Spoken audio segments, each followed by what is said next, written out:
Es una tarea sumamente difícil caracterizar en pocas palabras todo lo que es, y no menos importante, lo que no es la terapia cognitivo-conductual. Por tal motivo, vamos a dar una breve introducción a la historia del desarrollo de este tipo de terapia.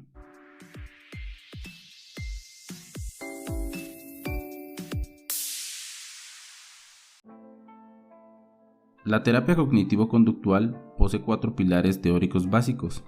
El primero de ellos surge a finales del siglo pasado a partir de las investigaciones del fisiólogo ruso Ivan Pavlov, quien accidentalmente descubre un proceso básico de aprendizaje que luego llamaría condicionamiento clásico.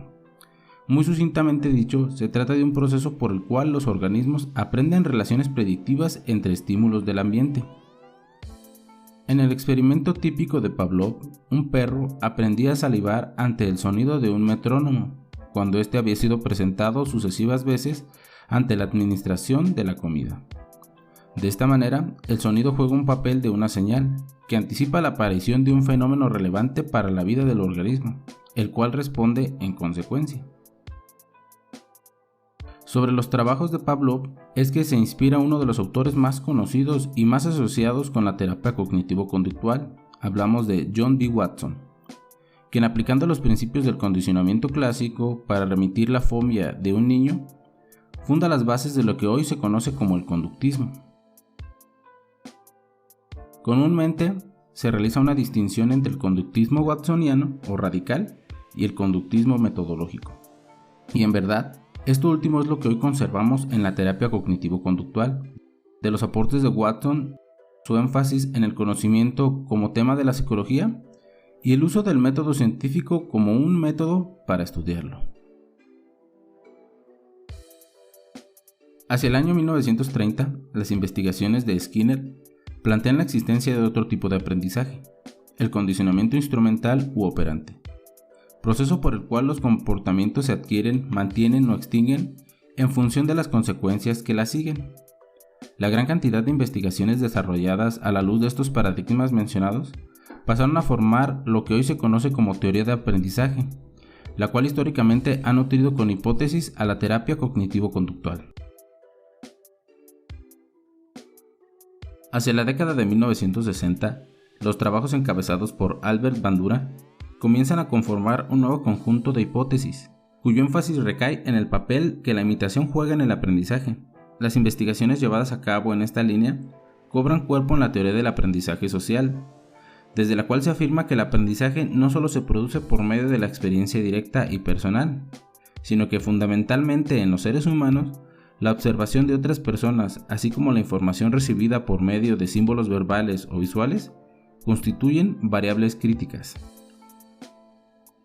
Y solo a manera de comentario, agreguemos que Bandura se halla también muy involucrado en la formulación de modelos cognitivos. De hecho, hacia la misma época, un movimiento quizás algo reaccionario al conductismo radical comienza a estudiar los inicialmente denominados eventos privados.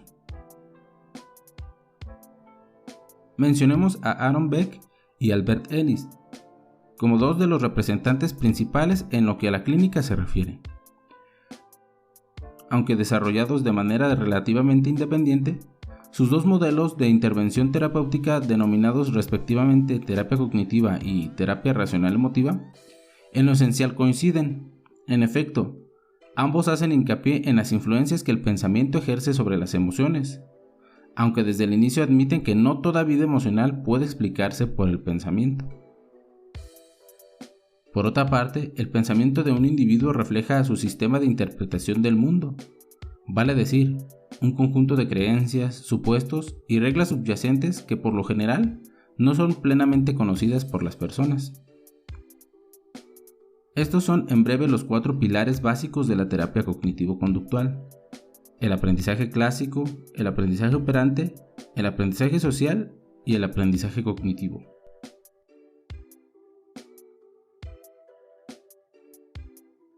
Particularmente en lo que se refiere a la práctica de la terapia cognitivo-conductual, las técnicas utilizadas combinan en diversos grados principios provenientes de múltiples líneas de investigación. En suma, dado el carácter científico de la terapia cognitivo-conductual, ella se nutre sencillamente de la investigación psicológica contemporánea. La intervención terapéutica en terapia cognitivo-conductual se estructura en 3 pasos. El primero contempla la evaluación cuidadosa del caso. Se refiere al momento de formular hipótesis explicativas acerca de los problemas que trae la persona y trazar los objetivos del tratamiento. Esas hipótesis conducen a la segunda fase, la intervención propiamente dicha. Vale decir, el empleo de técnicas terapéuticas orientadas al logro de los objetivos planteados. Finalmente, la tercera fase, el seguimiento, consiste en la evaluación de la aplicación del programa terapéutico y la realización de los ajustes necesarios para el mantenimiento de los cambios. Una de las críticas más difundidas hacia la terapia cognitivo-conductual afirma que los síntomas retoman una vez eliminados. Vale decir que habrá recaídas o sustitución de síntomas. Sin embargo, gran cantidad de estudios de seguimiento han demostrado que la mayoría de las veces este fenómeno no se produce. Las investigaciones que reportan recaídas corresponden a trastornos en los cuales ninguna estrategia psicológica ha mostrado una eficacia significativa. Tal es el caso de la esquizofrenia o el trastorno antisocial de la personalidad. Por otra parte, los índices de la eficacia de la terapia cognitivo-conductual para algunos grupos de síndromes como el trastorno de ansiedad rondan el 90% de casos recuperados o muy mejorados en estudios de seguimiento a más de 2 años. Estos datos se vuelven especialmente relevantes si se considera la alta incidencia de este tipo de patologías. No obstante, en los trastornos por dependencia a sustancias psicoactivas, los índices de eficacia bajan abruptamente. Solo la mitad de los pacientes tratados en comunidades terapéuticas que operan con los principios de la terapia cognitivo-conductual se mantienen abstinentes por más de 2 años. Y aunque desalentadoras, estas cifras son las más elevadas que hasta la actualidad se han reportado en lo que a dependencia química se refiere. Quizás esta serie de críticas surjan de la concepción de que los tratamientos adecuados deben identificar indefectiblemente las causas de los síntomas. En verdad, en la terapia cognitivo-conductual no se ignoran las causas de los síntomas, todo lo contrario.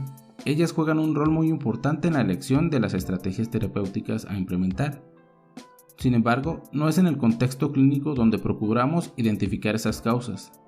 La clínica constituye el ámbito de aplicación de los conocimientos que han nacido y se han validado en otro contexto, el de la investigación. Él nos provee de hipótesis, teorías explicativas acerca del comportamiento humano, las cuales articulamos en cada caso individual, a fin de elegir las estrategias terapéuticas adecuadas. Justamente, en esto consiste el primer paso de la terapia, la evaluación. Tal vez esta confusión se dé al hecho de que la terapia cognitivo-conductual el acento no está puesto en las causas relacionadas con la historia personal del paciente, sino muy específicamente en aquellas provistas por las teorías explicativas del comportamiento humano. En suma, el modelo cognitivo-conductual constituye un movimiento contemporáneo, de integración mucho más amplio que un paquete de técnicas. Posee lineamientos éticos y bases filosóficas y metodológicas determinadas, acordes a la precisión y especificidad de las ciencias del comportamiento. Si este video te ha sido de utilidad, te agradecería me apoyes suscribiéndote al canal, dándole me gusta y compartiéndolo, para que así más personas conozcan de este interesante campo de estudio. Gracias por apoyar a este tu canal, Aprende Psicología.